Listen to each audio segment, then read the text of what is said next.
Meditación. Es la constante contemplación de eso. Hay algunos aspectos que considerar antes de que nos adentremos en lo desconocido. Lo desconocido es el mensaje de los Upanishads. Lo básico, lo fundamental, siempre permanece desconocido. Aquello que se conoce es siempre superficial. Por eso hay algunos puntos que debemos de comprender antes de profundizar en los dominios de lo desconocido. Esas tres palabras, lo conocido, lo desconocido y lo incognoscible, deben ser entendidas antes, porque los Upanishads se ocupan de lo desconocido solo como comienzo. Desembocan en lo incognoscible. Lo conocido pertenece a los dominios de la ciencia, lo desconocido es filosofía y lo incognoscible pertenece a la religión. La filosofía es el nexo entre lo conocido y lo desconocido, entre la ciencia y la religión. La filosofía se ocupa exclusivamente de lo desconocido. En el momento en que algo se vuelve conocido, pasa a formar parte de la ciencia. Deja de pertenecer al ámbito de la filosofía. Por eso cuanto más avanza la ciencia, más es arrinconada la filosofía. El campo que pasa a ser conocido se torna ciencia, y la filosofía es el puente entre ciencia y religión. A medida que la ciencia progresa, la filosofía es desplazada, porque solo puede ocuparse de lo desconocido. Pero cuanto más avanza la filosofía, tanto más es desplazada la religión, porque la religión se ocupa fundamentalmente de lo incognoscible. Los Upanishads comienzan con lo desconocido, desembocan en lo incognoscible. De ahí nace toda malinterpretación. El profesor Rayade ha escrito un profundo tratado sobre la filosofía de los Upanishads, pero es solo un principio. No puede penetrar los hondos valles de los misterios de los Upanishads porque permanece en el ámbito filosófico. Los Upanishads comienzan con filosofía, pero es tan solo un comienzo. Acaban en la religión, en lo incognoscible. Y cuando digo incognoscible, quiero referirme a lo que no puede ser conocido. Sea cual sea el esfuerzo que hagamos, de cualquier forma que lo intentemos, en el instante en que conocemos algo, se vuelve parte de la ciencia. En el momento en que lo sentimos como desconocido, es parte de la filosofía. En el momento en que nos encontramos con lo incognoscible, solo entonces es religión.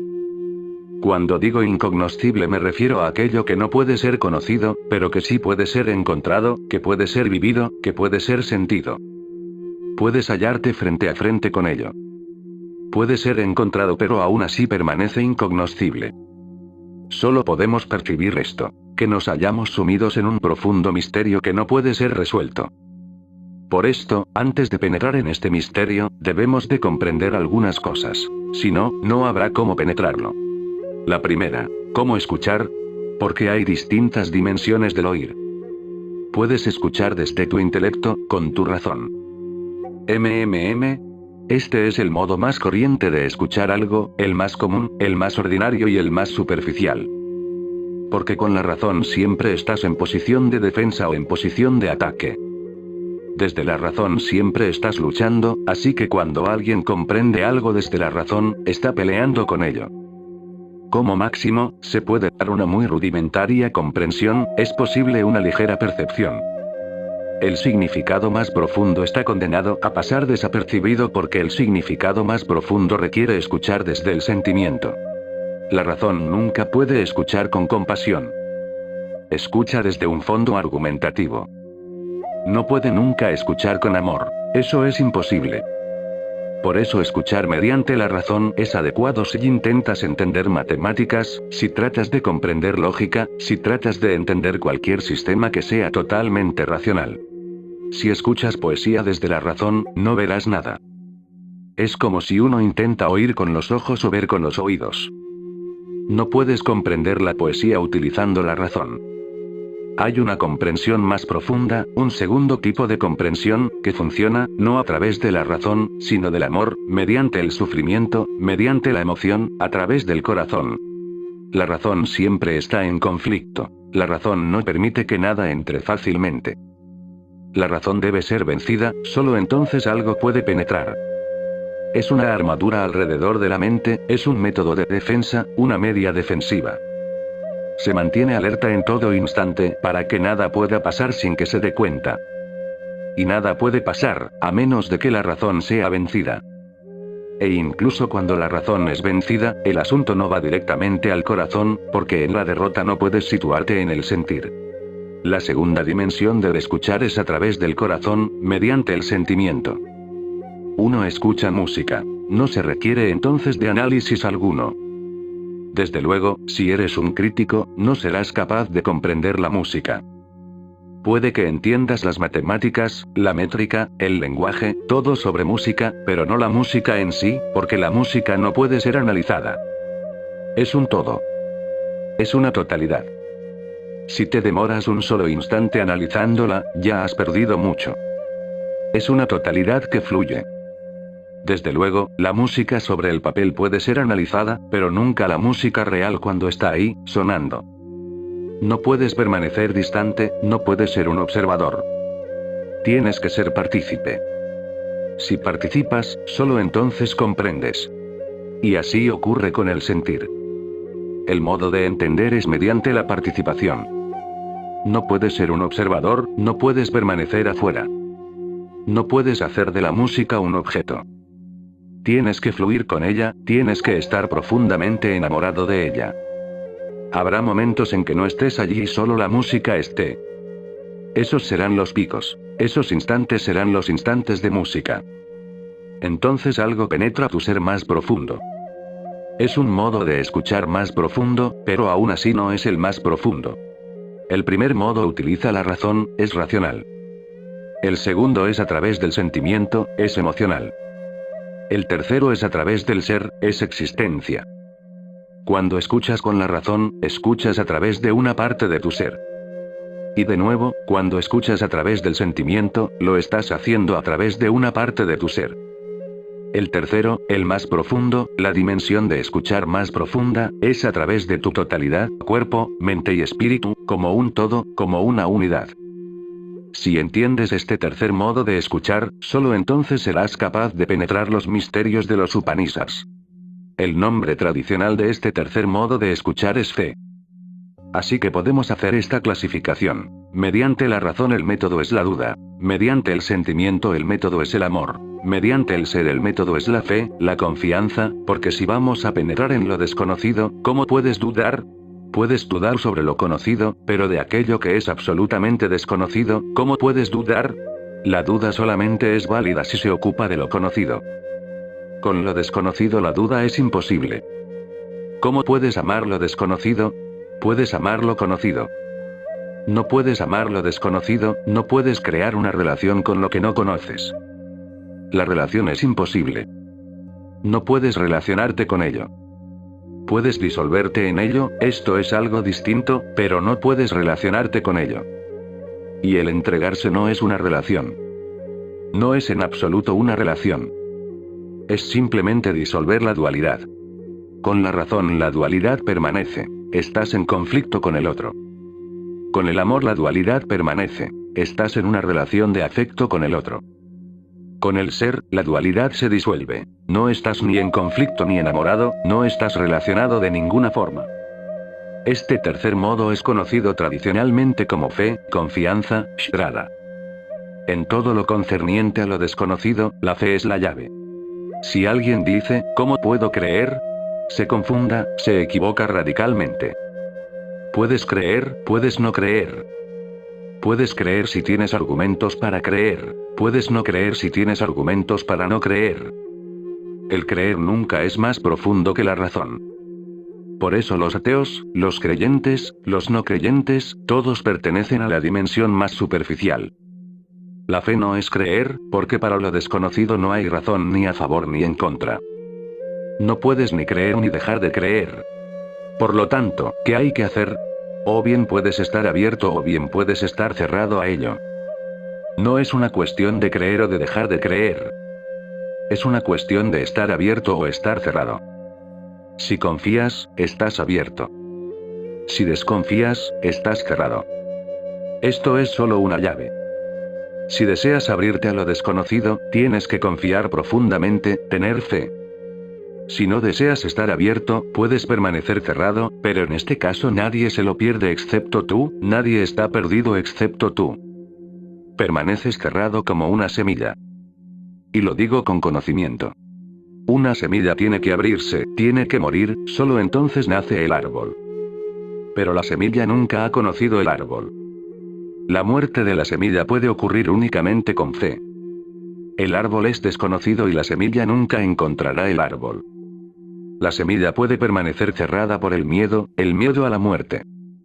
De esta forma la semilla permanecerá como semilla y finalmente perecerá, pero sin renacer. Pero si la semilla puede morir teniendo fe en que lo desconocido puede surgir de su muerte, solo entonces se abrirá. En cierto modo muere, en cierto modo renace para sumirse en mayores misterios, renace para sumirse en mayores misterios, renace a una vida más rica. Lo mismo ocurre con la fe. Por eso no es una creencia. Nunca lo confundas con una creencia. No es sentimiento. Es más profundo que ambos. Es tu totalidad. ¿Cómo escuchar pues con la totalidad? Ni con la razón funcionando argumentativamente, ni con el sentimiento funcionando compasivamente, sino con la totalidad del ser. ¿Cómo puede funcionar la totalidad? Debido a que conocemos tan solo el funcionamiento de las partes, desconocemos cómo funciona la totalidad. Conocemos tan solo las partes. Esta parte funciona, esa otra funciona, el intelecto que trabaja, el corazón funcionando, las piernas que se mueven, los ojos que ven. Sabemos solo de las partes cuando funcionan. ¿Cómo funciona la totalidad? La totalidad funciona únicamente en una profunda pasividad. Nada es activo, todo permanece silencioso. No haces nada. Estás tan solo ahí, solo una presencia. Y la puerta se abre. Solo entonces podrás entender el mensaje de los Upanishads. Se requiere exclusivamente tu presencia, sin que hagas nada de tu parte, sin que funciones. Esto es lo que significa que la totalidad funcione, solo tu presencia. Voy a aclararlo un poco, voy a aclarar lo que quiero decir con solo estar presente. Si estás enamorado de alguien, hay momentos en los que no estás haciendo nada. Estás solo junto a tu amor o a tu amante. Tan solo allí, en silencio absoluto. No os estáis ni amando. Tan solo estáis presentes. Y un fenómeno muy extraño ocurre. Comúnmente, nuestra existencia es lineal. Existimos en una línea, en una secuencia. Mi pasado, mi presente y mi futuro. Esta es la línea. Yo voy por mi camino, tú por el tuyo. Cada uno tiene caminos, pistas. Yo voy por la mía, tú por la tuya. En realidad nunca nos encontramos. Somos líneas paralelas, sin puntos de encuentro. Aunque estemos apretujados no nos encontramos porque tú vas por tu camino y yo por el mío. Tú perteneces a tu pasado, yo pertenezco a mi pasado. Mi presente nace de mi pasado, tu presente nace de tu pasado. Tu futuro será una consecuencia de tu pasado y de tu presente, y el mío de los míos. Así que nos movemos por pistas, caminos lineales, pistas de un solo carril. No hay encuentro. Solo los amantes se encuentran porque, de repente, cuando estás simplemente presente ante alguien, surge una clase de tiempo diferente. Ambos os encontráis en un solo instante, y ese instante no pertenece ni a ti ni a tu amado. Es algo nuevo. Ni proviene de tu pasado ni del pasado de tu amante. El tiempo se mueve en una dimensión diferente. No es lineal, no va del pasado al futuro, sino de un presente a otro presente. Hay un encuentro entre dos instantes presentes, una dimensión distinta.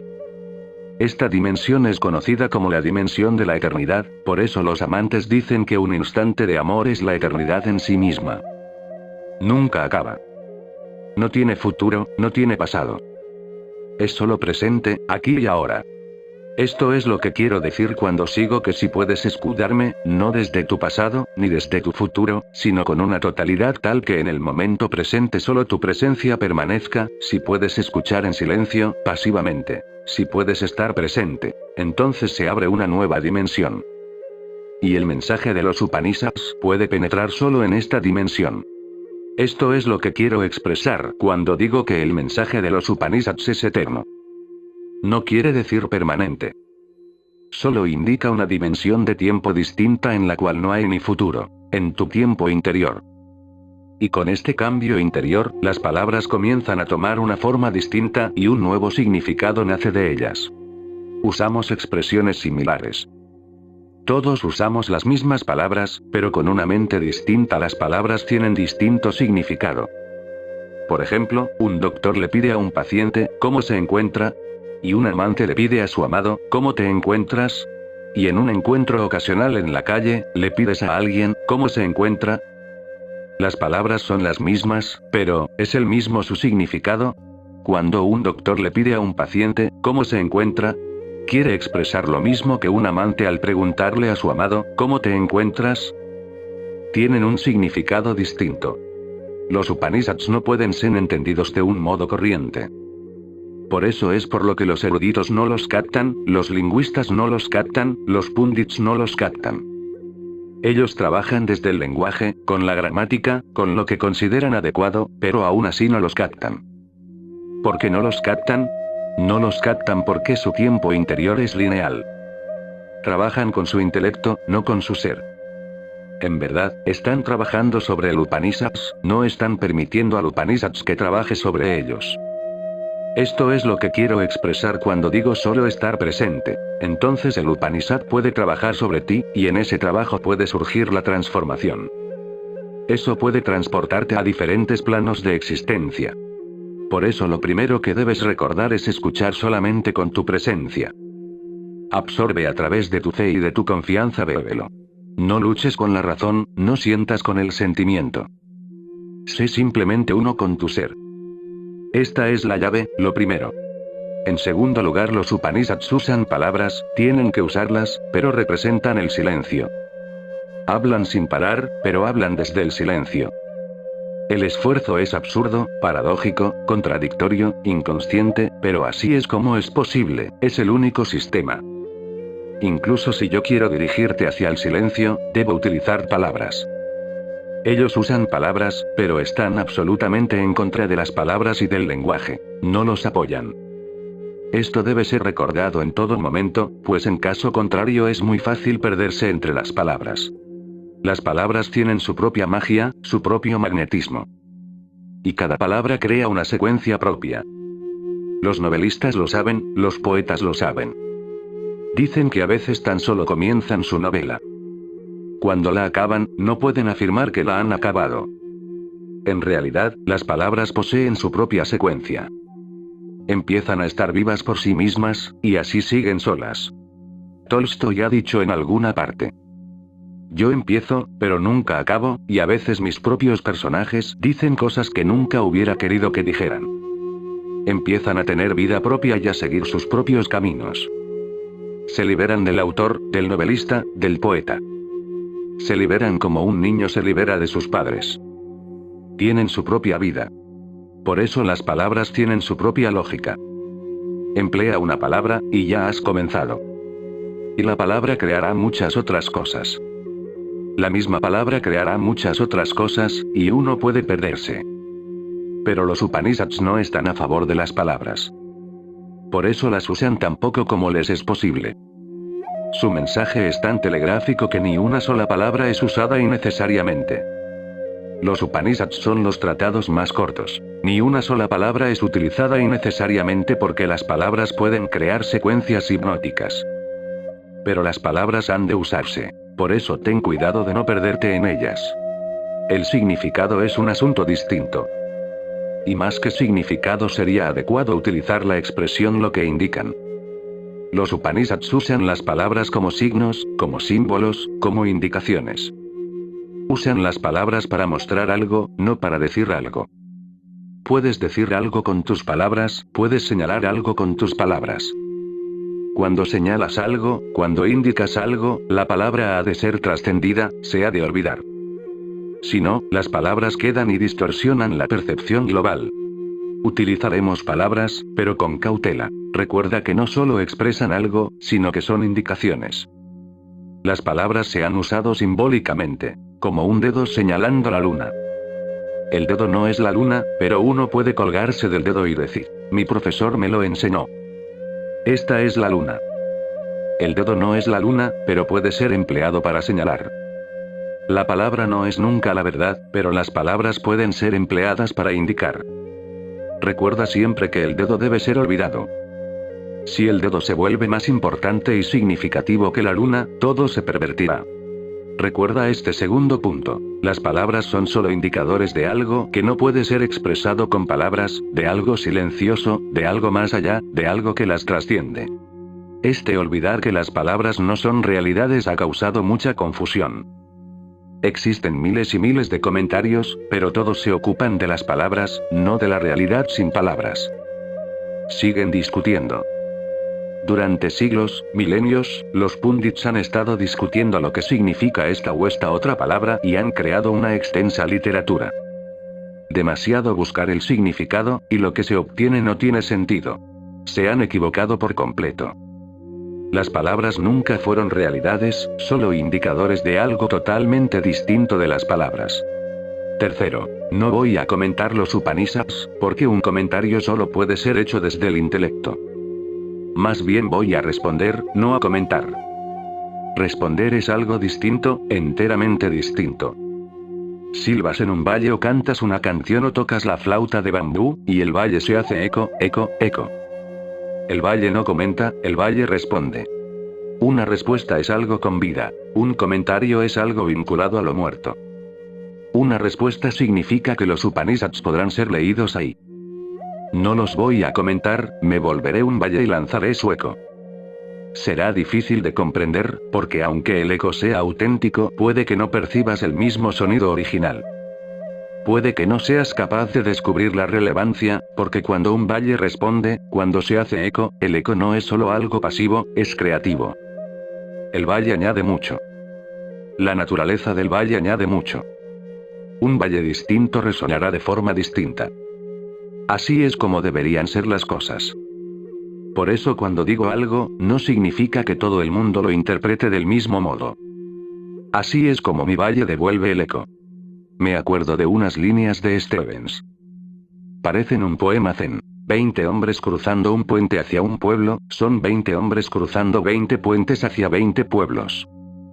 Cuando leo algo, mi valle devuelve el eco de cierta forma, no es pasivo. En ese eco yo estoy también presente. Cuando tu valle devuelva el eco, lo hará de modo distinto. Cuando digo una respuesta viva, me refiero a esto. A veces puedo parecer del todo irrelevante, porque el valle le dará una forma, un color propio. Es natural. Por eso mantengo que los comentarios son criminales. Solo las respuestas deberían de figurar, no los comentarios, porque el comentador empieza a sentir que, diga lo que diga, está en lo cierto. Un comentador comienza a sentir que los demás comentaristas se equivocan, y empieza con un deber autoimpuesto de criticar a los demás comentaristas, porque siente que su comentario puede ser adecuado solo en caso que los comentarios de los demás sean erróneos. Pero este no es el caso con una respuesta. Son posibles múltiples respuestas, y toda respuesta es correcta si es auténtica. Si proviene de tus adentros, es correcta.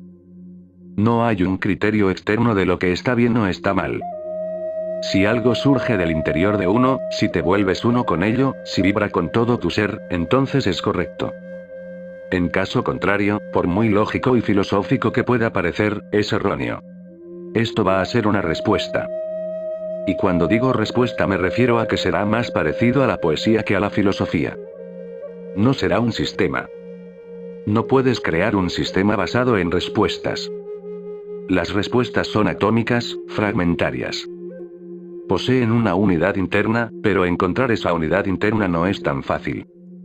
La unidad es como un continente y una isla. Entre ambos existe una unidad, pero en las profundidades. En lo más profundo del mar, la tierra es una. Si se comprende esto, ningún hombre es una isla. En lo más hondo, las cosas son una. Cuanto más profundo te sumerges, más alcanzas la unidad. Por eso si una respuesta es auténtica, cualquier respuesta, incluso la respuesta opuesta que aparenta ser absolutamente contradictoria, no puede ser diferente. En lo más hondo existe una unidad. Pero uno debe de profundizar, y los comentarios son algo superficial.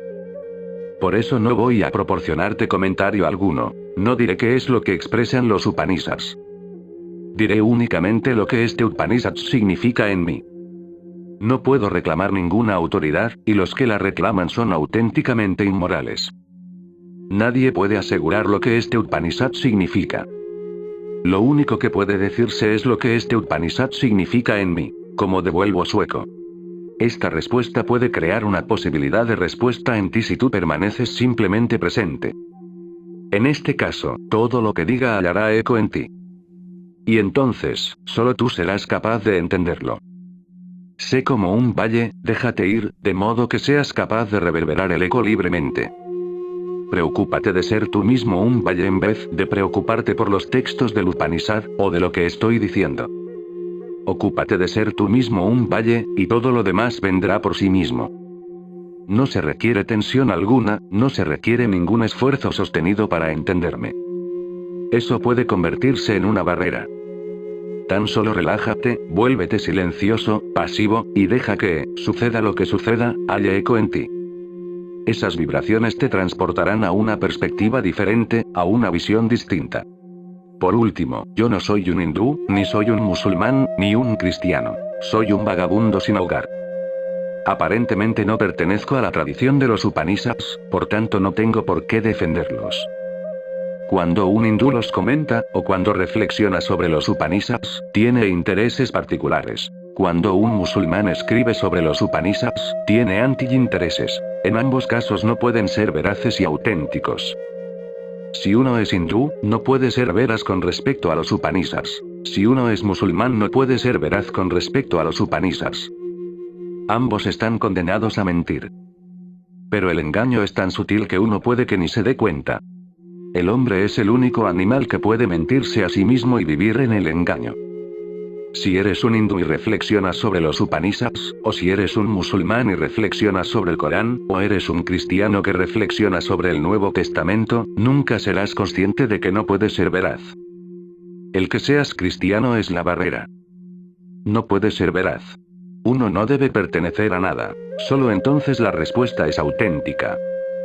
El ser miembro de algo distorsiona, pervierte la mente, distrae y proyecta cosas que no son, o niega cosas que sí son.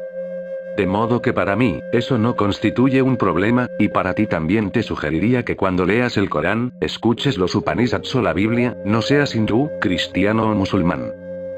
El estar es suficiente. Serás capaz de penetrar más hondo. Con conceptos, con dogmas, nunca estás abierto. Una mente cerrada puede crear falsas interpretaciones, pero nunca puede entender. Por eso yo no pertenezco a nada, y si respondo a este Upanishad es simplemente porque me he enamorado de él. Este, uno de los más breves Upanishads, el Adma Puya, es un fenómeno poco común.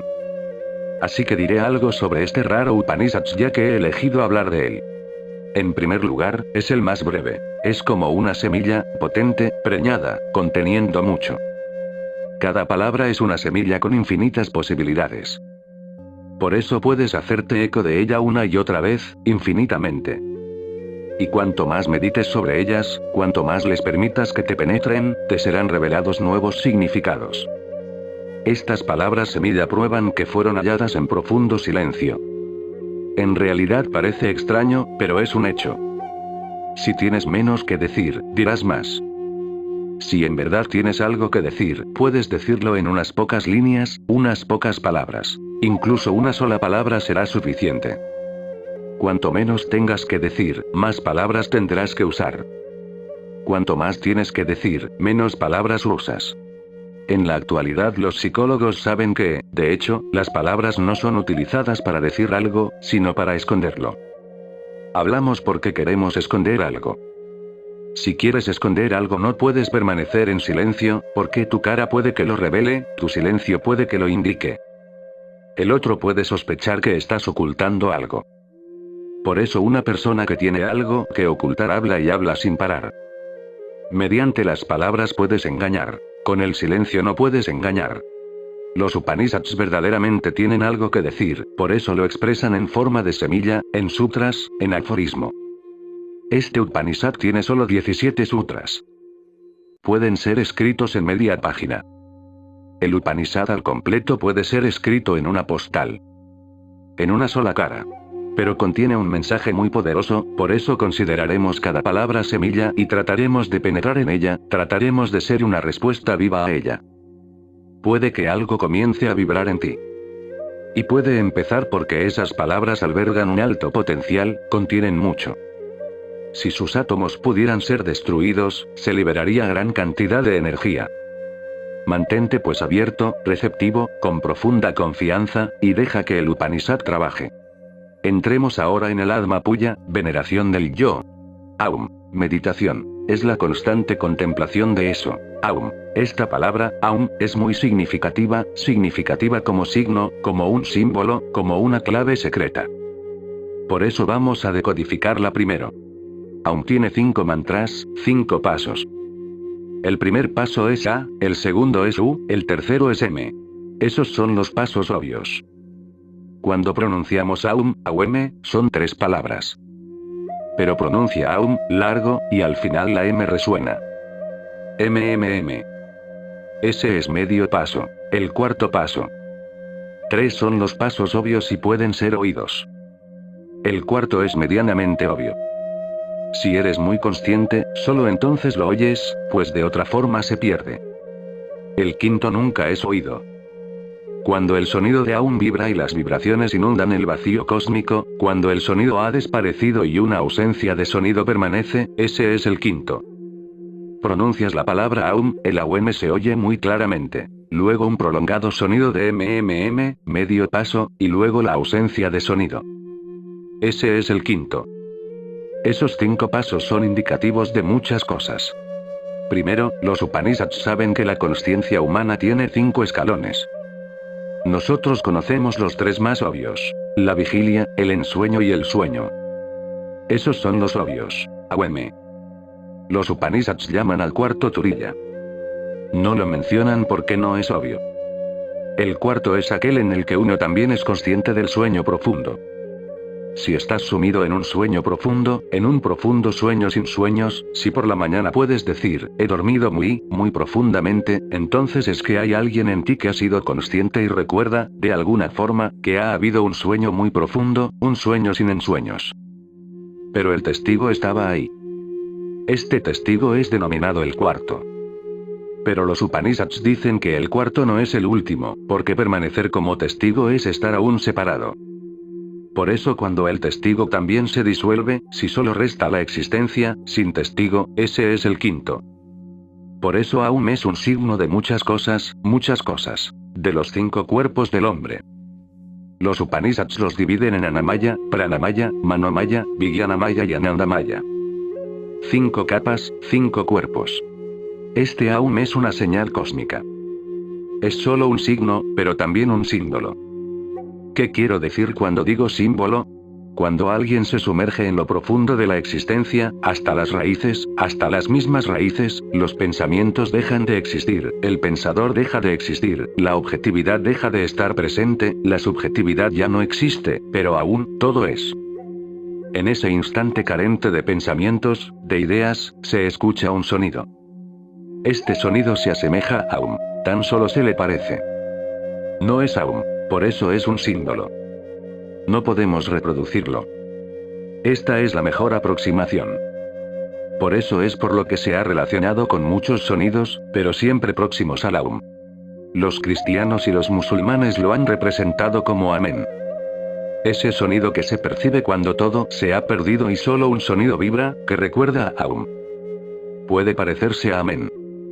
En castellano existen muchas palabras así, como omnipresente, omnisciente, omnipotente. Ese Om es el sonido. En realidad, omnisciente se refiere a uno que ha visto el Aum, y Aum es un símbolo para todo. Omnipotente significa alguien que se ha hecho uno con Aum, porque ese es el potencial de todo el cosmos. Omnipresente indica uno que está presente en el sonido Aum, y ese sonido lo abarca todo, lo desborda todo. El Om es omnisciente, omnipresente y omnipotente. Es Aum. Amén es Aum.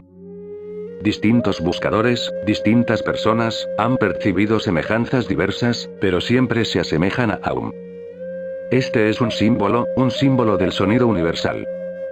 La ciencia moderna postula la existencia de partículas eléctricas como las unidades básicas de la existencia, pero los Upanishads postulan, no la existencia de partículas eléctricas, sino de partículas sonoras como base.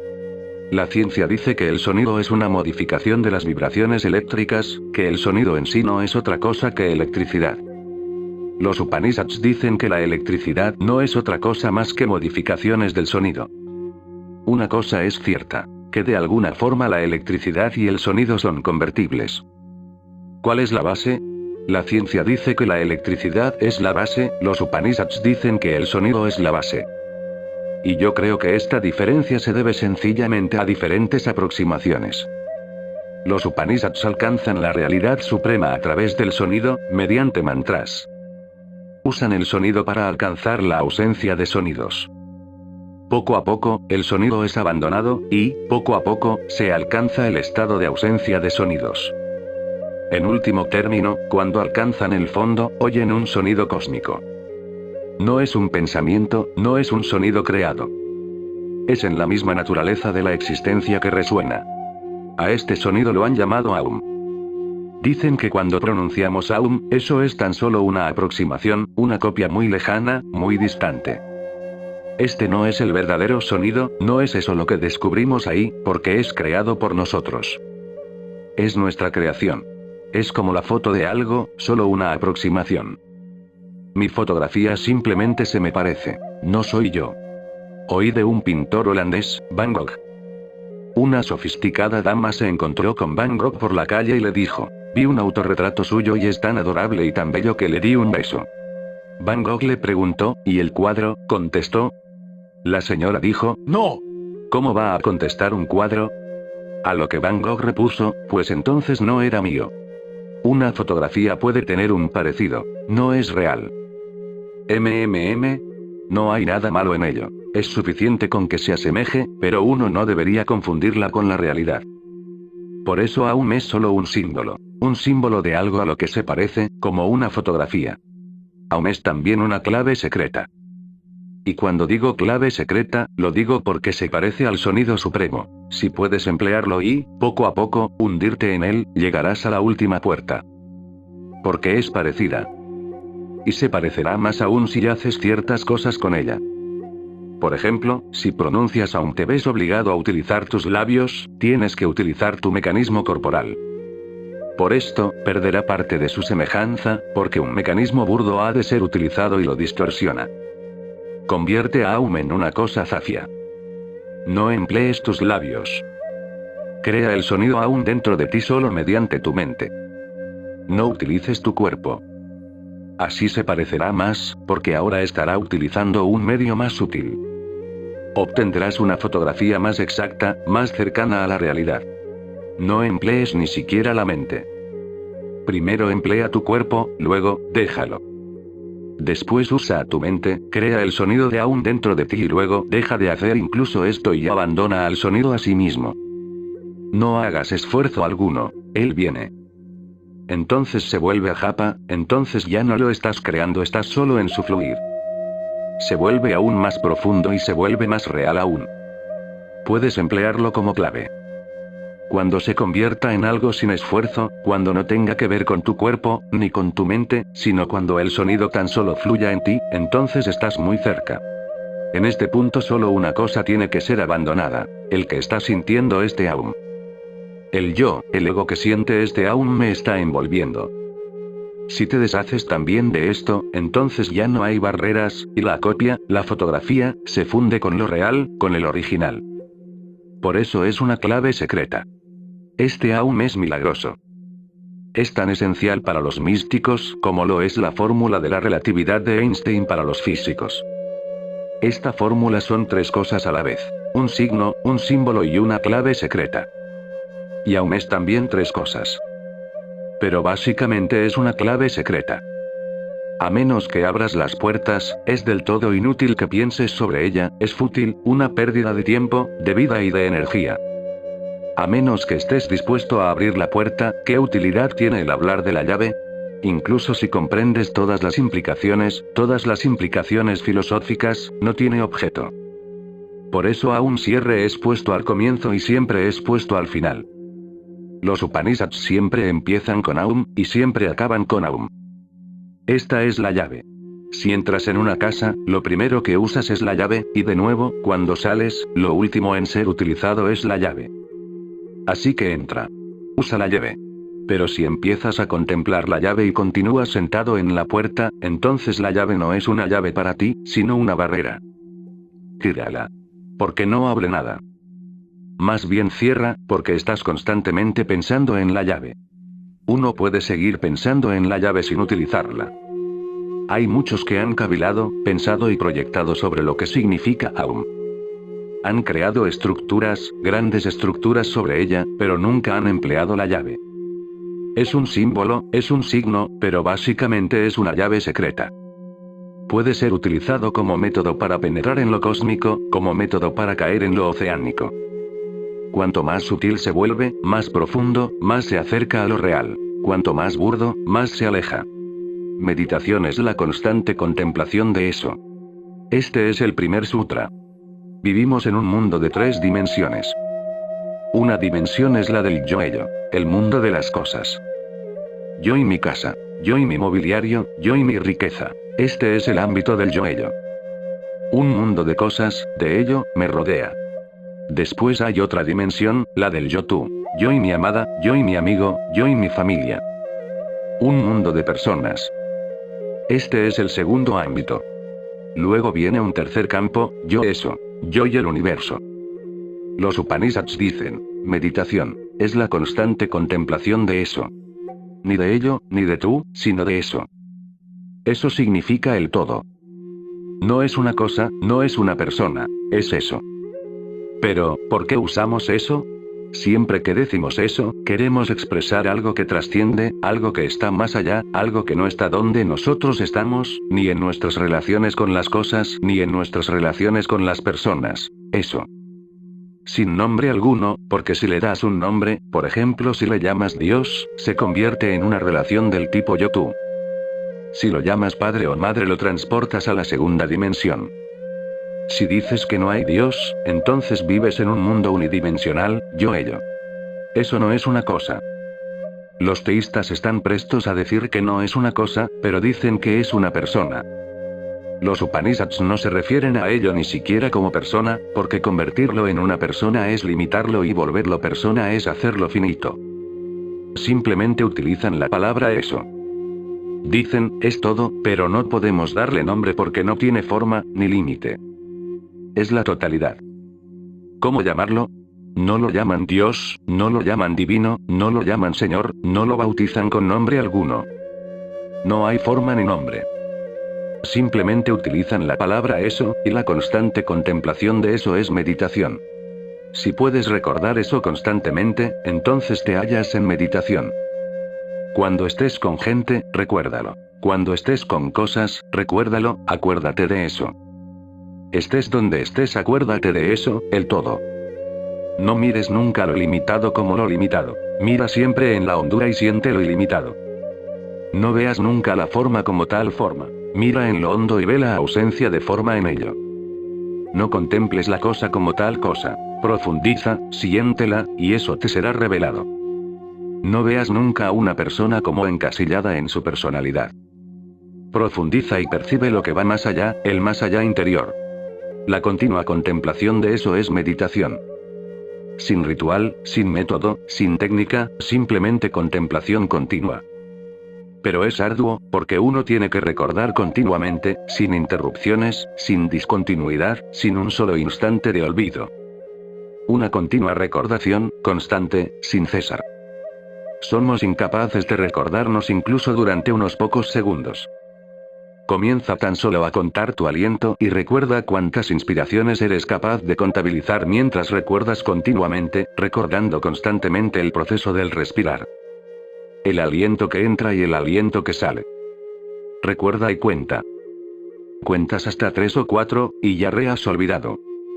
Algo distinto entra y ya te has olvidado. Y luego reacuerdas, oh, estaba contando, he contado tan solo hasta 3 y me he olvidado. El recordar es la cosa más difícil, porque estamos dormidos. Estamos profundamente dormidos.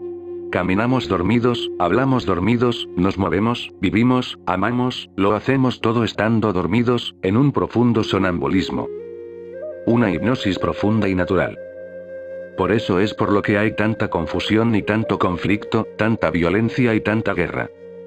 Es realmente un milagro como la raza humana ha sobrevivido. Tan dormidos, y aún así nos las ingeniamos. Pero estamos dormidos. Nuestro comportamiento no es un comportamiento al que podamos denominar alerta, atento, consciente. No lo estamos. Ni por un solo instante podemos ser conscientes de nosotros mismos. Pruébalo y siente cuán profundamente dormido estás. Si no me puedo recordar durante un solo minuto, durante 60 segundos, cuán dormido debo de estar. 2 o 3 segundos y el sueño se hace presente y dejo de estar ahí, ya me he ido. La consciencia ha sido abandonada, la inconsciencia ha entrado. Surge una densa oscuridad y, de nuevo, recuerdo que estaba intentando permanecer consciente. P.D.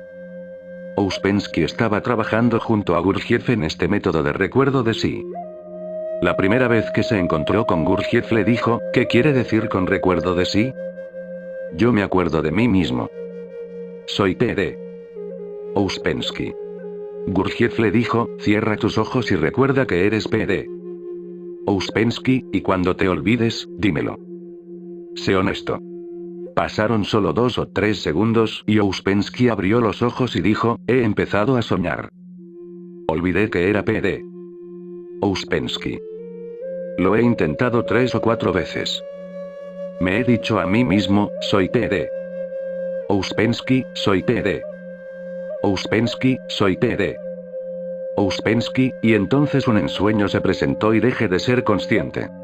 A lo que Gurdjieff replicó. El que tú sepas que eres P.D. Ouspensky, no es recuerdo de sí. En primer lugar no eres Ouspensky, y en segundo lugar esto no es recordarse. Cuando el recordarse se dé, tú serás el primero en negar que eres P.D. Ouspensky. Durante 3 meses Ouspensky lo intentó con toda su alma, a fondo.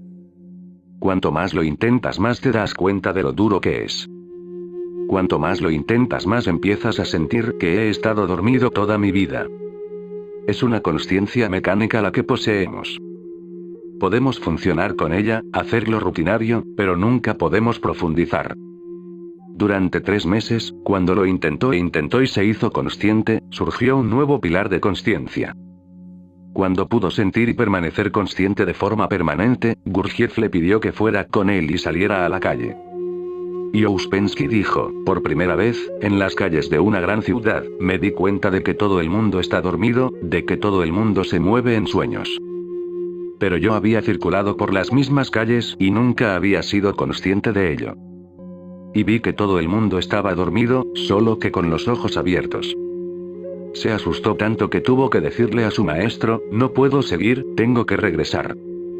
Todos están tan dormidos que puede ocurrir cualquier cosa. No puedo seguir.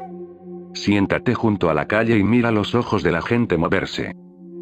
Te darás cuenta de que todos están encerrados en sí mismos.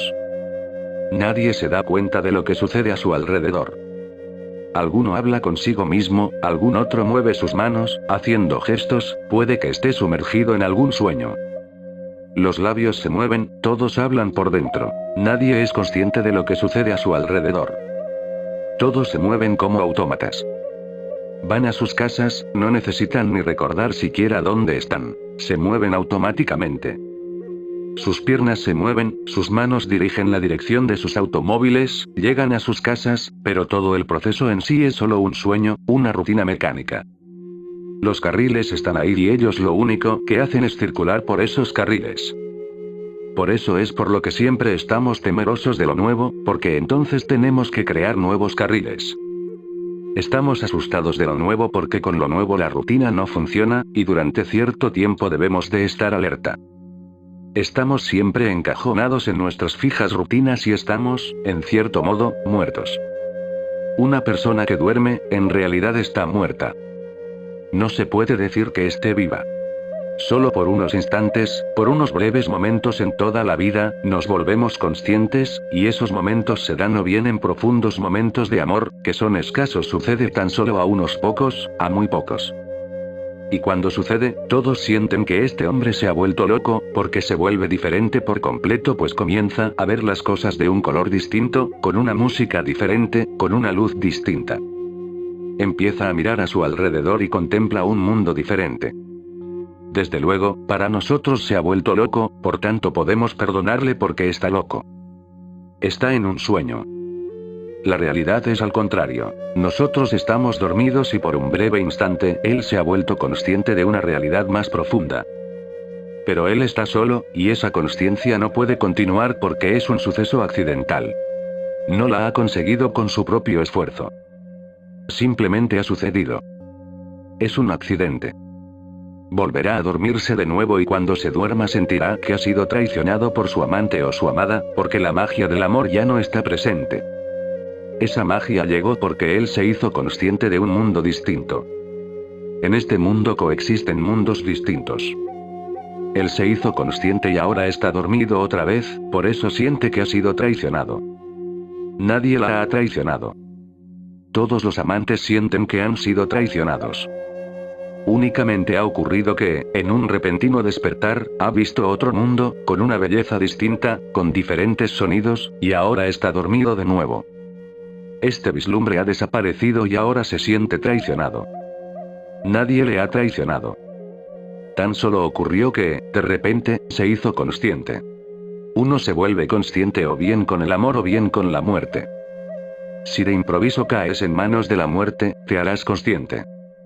En accidentes repentinos, como un coche dirigiéndose incontrolado a toda velocidad colina abajo, te vuelves consciente, porque no hay futuro y el pasado ha acabado. Solo el momento presente, este momento de deslizarse colina abajo, lo es todo. Ahora se abre una dimensión distinta en el tiempo. Estás aquí y ahora por primera vez. Los sueños no son posibles porque no hay futuro. No puedes pensar en el futuro. El pasado se está acabando. Entre esos dos tiempos, en este instante, en esta calamidad, te vuelves consciente de que el amor y la muerte son los únicos momentos en que nos volvemos conscientes, pero ellos no están en nuestras manos. No existen. Por eso cuando el Upanishad dice, la constante contemplación de eso, quiere decir que si puedes recordarte continuamente, constantemente, en todo, en cada instante, sea lo que sea, es eso, dentro, fuera. Si todo se vuelve un mero símbolo de la recordación de eso, toda la consciencia explotará, el sueño desaparecerá, es meditación. Dos cosas más. Continuamente significa sin interrupción, sin un solo instante de interrupción. Pero es difícil porque entonces tu vida se volverá imposible. Si continuamente lo recuerdas, ¿cómo podrás vivir? ¿Cómo podrás moverte? ¿Cómo podrás comer? Ese problema surge si empiezas a recordar su nombre, si empiezas a recordar Ram, tu vida se volverá imposible, porque o bien te acuerdas de Ram o funcionas en la calle. Un soldado fue traído ante mí, un hombre muy sincero, alguien muy devoto. Intentaba en todo momento recordar Ram. Algún gurú le dijo que recordase Ram continuamente. Llegó a estar tan absorto en esta repetición que su vida exterior se hizo del todo imposible. No podía dormir porque tenía que acordarse de Ram. Si estás repitiendo Ram por dentro, no puedes dormir. Esta actividad constante no te lo permitirá. No podía salir a la calle porque si le tocaban el claxon no era capaz de oírlo. Estaba envuelto en su propia repetición, cerrado. Se volvió insensible. Era un soldado, por eso su capitán lo trajo a mí y me dijo, no es capaz ni de escuchar. Le digo, a la izquierda. Y se queda quieto, mirando. Está ausente. ¿Qué le pasa? El capitán me dijo, se ha vuelto algo imposible. Este hombre ha de ser hospitalizado. Le pregunté al soldado, ¿qué es lo que estás haciendo? Él contestó, puedo decírselo a usted, pero no a mi capitán. Mi gurú me ha dado un mantra para que lo repita continuamente, por eso estoy repitiendo Ram. Y el repetir se ha hecho tan profundo, durante 3 años lo he estado repitiendo sin cesar, que he perdido el sueño. No puedo percibir lo que sucede, no puedo oír lo que sucede a mi alrededor. Se ha formado una gran barrera entre yo y el mundo. Estoy encerrado en mi repetición de Ram. Él me preguntó, ¿cómo puedo hacer ambas cosas? Si tengo que estar repitiéndolo constantemente, no puedo hacer nada más. Dime qué he de hacer. Y si hago algo más, el repetir se interrumpe. Las pausas se introducen. Esto es lo que se quiere decir aquí. Por eso es por lo que los Upanishads no dan ningún nombre, ni forma, sino que simplemente dicen eso. Es posible recordar eso continuamente, porque no has de recordar su nombre. Más bien has de sentir eso en todo lo que hagas. En el acarrear agua desde el pozo. Un monje zen, Bokuju, fue interpelado, ¿qué es lo que haces continuamente? Él dijo, no hago nada continuamente. Haga lo que haga, lo hago totalmente. Cuando acarreo agua del pozo, acarreo agua del pozo. Cuando corto leña, corto leña. Cuando duermo, duermo. El que le interrogaba le preguntó, ¿y así pues, qué es lo que haces? Bokuju dijo, no hago nada. Cuando corto leña, él está cortando la leña. Cuando acarreo agua, él está acarreando el agua. Y él es el agua que está siendo transportada, y él es la madera que está siendo cortada. Ahora él es y yo no soy. Todo se ha vuelto un venerar y todo se ha convertido en una meditación. Todo este Upanishad se ocupa de cómo convertir tu vida en pura veneración. Este Upanishad es absolutamente antiritualístico. No es necesario ningún ritual, tan solo una actitud distinta. Recordar eso al hacer, al dejar de hacer, pero recordando eso. Y cuando digo recordando eso, no es un recordarse mentalmente. No tienes que recordar. De acuerdo, esta piedra es eso. Si recuerdas de esta forma, si recuerdas esta piedra es eso, entonces eso no es recordar, porque todavía existen los dos, esa piedra y eso.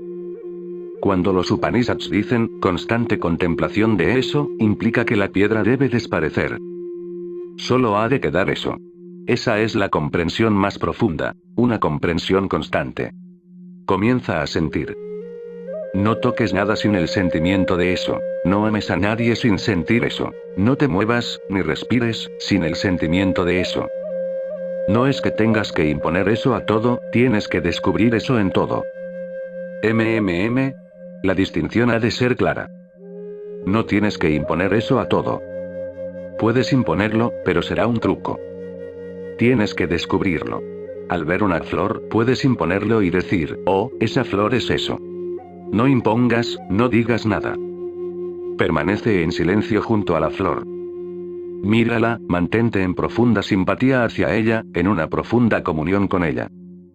Olvídate de ti. Sé una consciencia pasiva allí, y la flor florecerá en eso. El eso será revelado. Así que, sigue descubriendo eso. Esto es lo que quiere decir constante contemplación. Y la constante contemplación, es meditación.